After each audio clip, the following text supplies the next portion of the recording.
Welcome back to Nuki Podcast. Today, I'm again with Spany, and I'm Theo. And then today we're going to. Last time, it was an introduction, so we were kind of all over the place, Yeah. and we talked about a lot, and we didn't get enough time to finish. And today we chose to focus on women, the women topic, women oppression. And then before we start, though, I wanted to let you guys know that this recording of the video will be just a portion of the whole thing.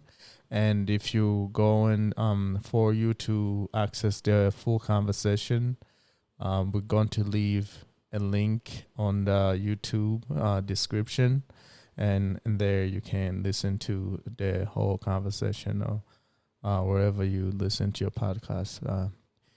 Welcome. Definitely welcome.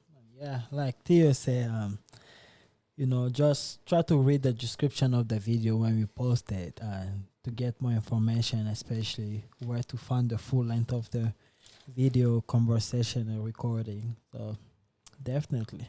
So today is a special day, Yeah, Women's Day. Women's Day. Women's International Day.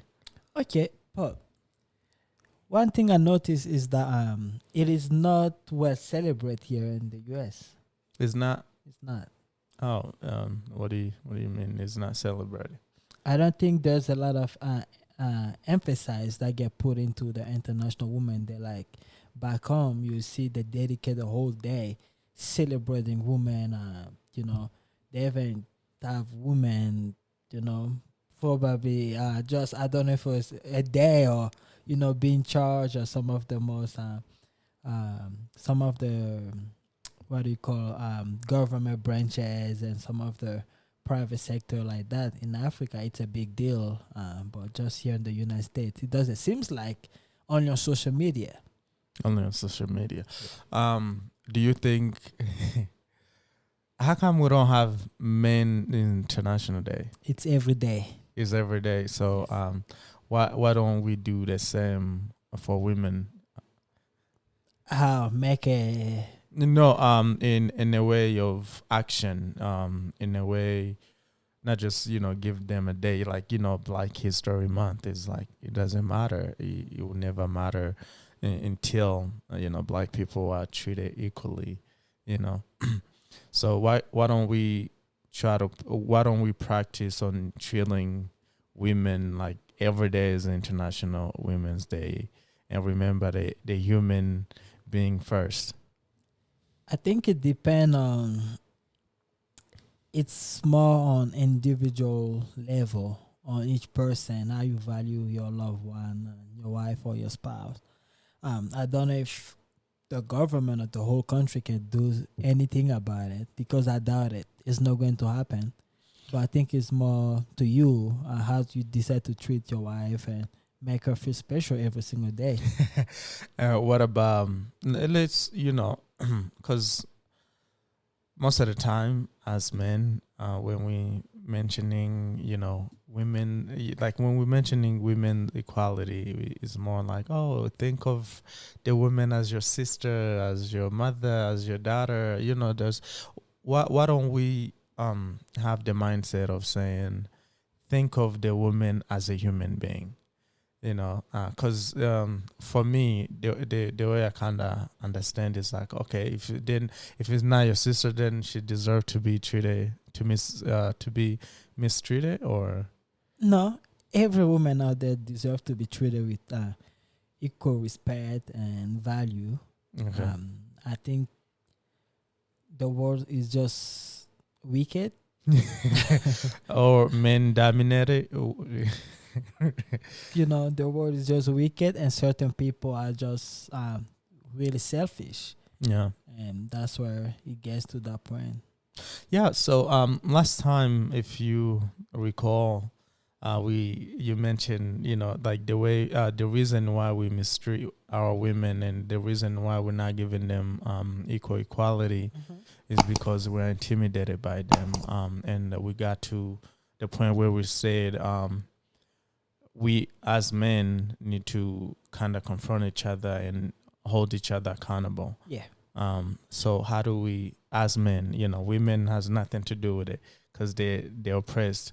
Mm-hmm. As men that are doing the oppressing, what can we do? What can we do? Mm-hmm.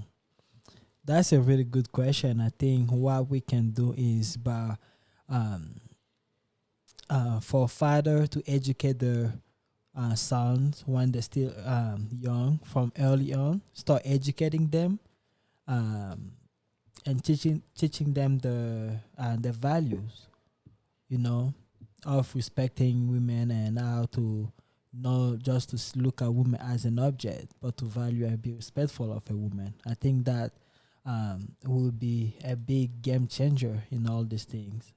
I won't go far, right? Okay, You have a son. I do. And, when we say we have to teach him those things, Mhm. like how do we take those steps? I would say the conversation. Start having conversation with him. Well, let me speak for myself. I will personally start having the conversation with him early on. Okay. I started teaching him the value of respecting women. You know, the value that's associated with that with Christianity as well. I think it is our job, my job, to make sure that I transfer the things that I've learned in my life to him so they can become a better person, and it will be his job as well to do that to his offspring as well. Okay. So, And another thing to keep in mind, Mhm. psychology side is there's a good thing, but also as your son, as your kids, as your children, they are watching you, how you also behaving toward their mother, their sisters, your daughters, all those things. So, That's why it's very important, especially when there are kids involved, for any parents or any adult out there. Be careful what you say to each other, mhm. because the kid can pick up on those things and use it and start saying those things, because Yeah. the kid look up to us. Mm-hmm. And when you are saying something to your spouse, I would say be careful, pay attention of your surrounding. You don't have to always argue in front of a kid. You don't have to respond to your loved one in such a bad way or mean way because you wanted to get something off your chest. Be Right. careful. Look at your surrounding. Make sure that you're in a safe environment, that your kids are not going to listen and watch what you're doing, because they'll watch and learn from you. So be careful on that. Yeah. No, I agree. Also, even if you did, let it be a conversation between you and your spouse or your partner, because then they will know, because most of the time, especially when somebody is angry, they can say things towards each other. Even is a confrontation way, like you can't you can sit down with your spouse and just have a conversation, like, hey, like in a nice way, in a respectful way, in humanly way. So yeah, we have to keep those things in mind. And then you mentioned Christianity. So what can we do? Because I don't believe Christianity is. Say it. Yeah, so I don't believe Christianity. The way I understand Christianity, I don't believe that he associate we mistreating women. Now, when you But you get misinterpreted. yes, when you when there are stories in the Bible, how the people back then lived, and even people on our side outside the Bible, To today they still live and using the tradition and culture, mistreating women, but they wanna take their traditions, and even the people in the Bible traditions, and they wanna associate it with the Bible as if the Bible agree with the mistreating women. So what, like in our church, what can we do? In our community, what can we do? What can we do? To make sure? I think church is also a place, or you can, it depends how you want to categorize it. You can put it in second place after your home, because me, I look at it this way: church, home, church or school, or you can put it home, it's school and church. But home first. Home first. Yeah. So I think the best way to put it, what is that exactly the word of God say about treating each other? So there's a verse, the verse that say, "Wives, submit yourselves to your husband." Even non-Christians, and men, it says, "Husband, love your wife as Christ has loved the church." No, I agree. Even non-Christian men use that verse to, and because they choose only that part. They don't read the whole verse or the whole chapter. That's why it can misinterpret it. Because even before wives, submit yourself to your husband. Before that, it says submit yourselves to each other. Yes. But we don't talk about that. No, part. we don't. So, and that's what I'm saying is, we have taken our tradition and our men ego and insecurities.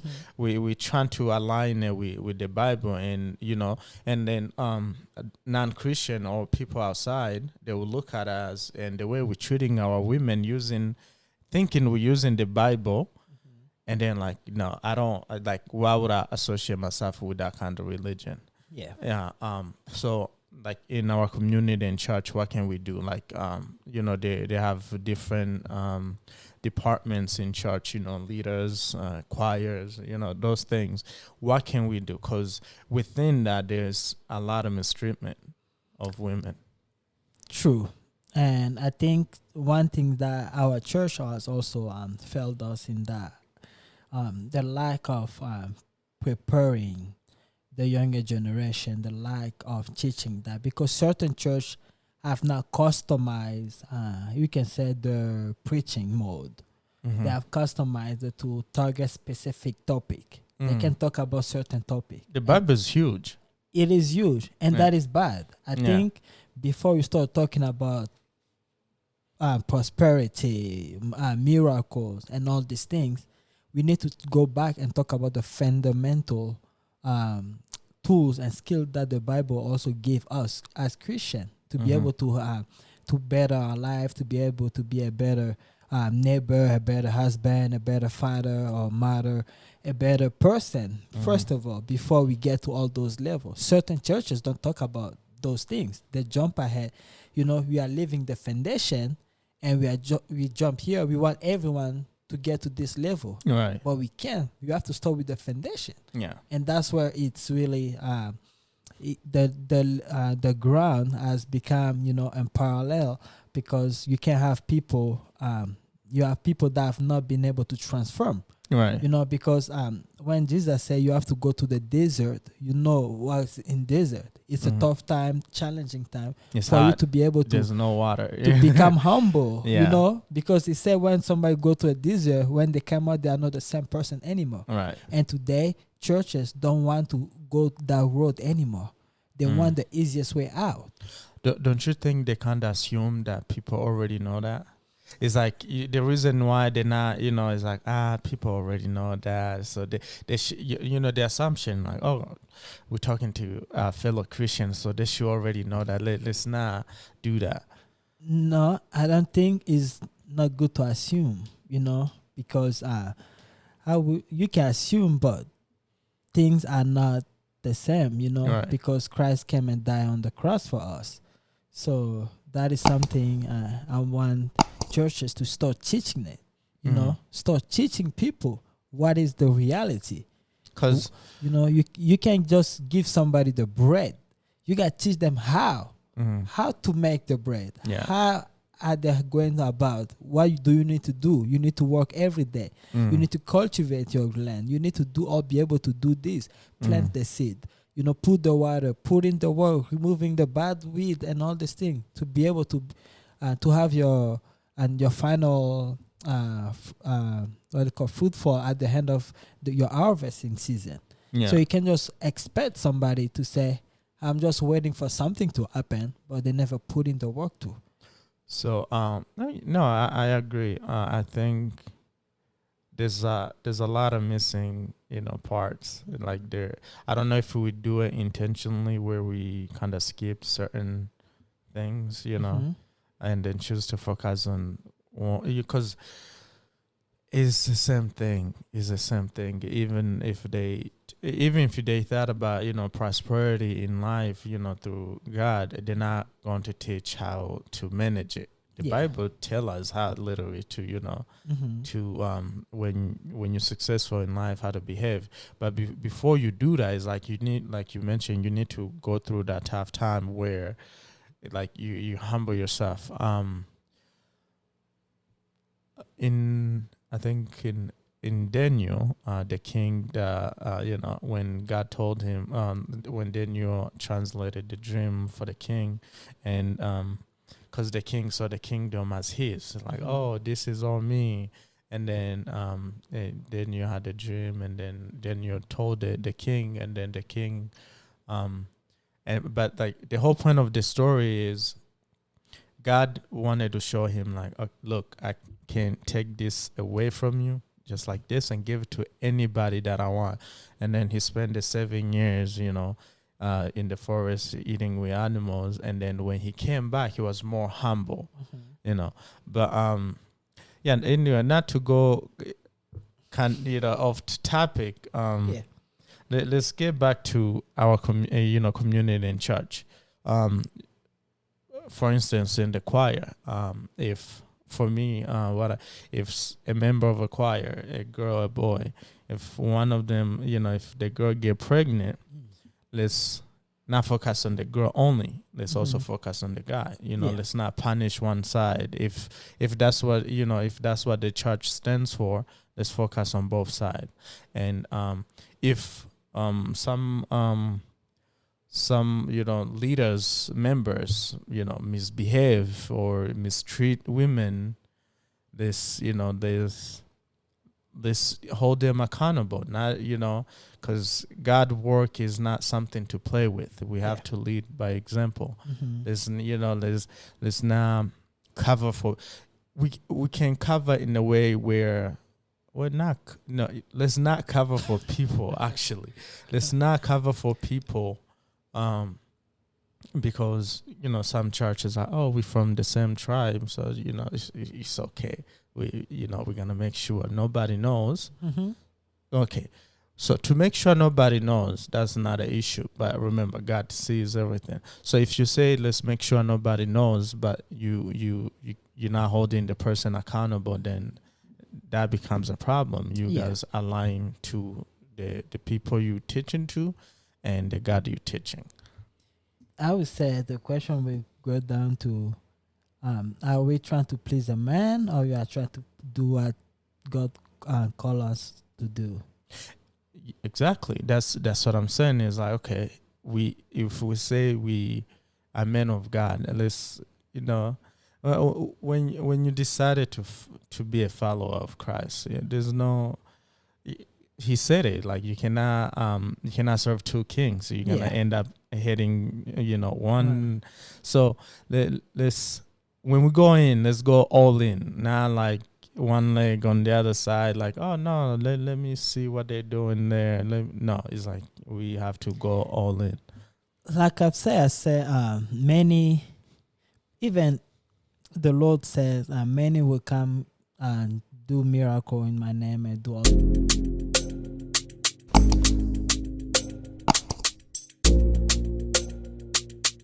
Manny Beats Production.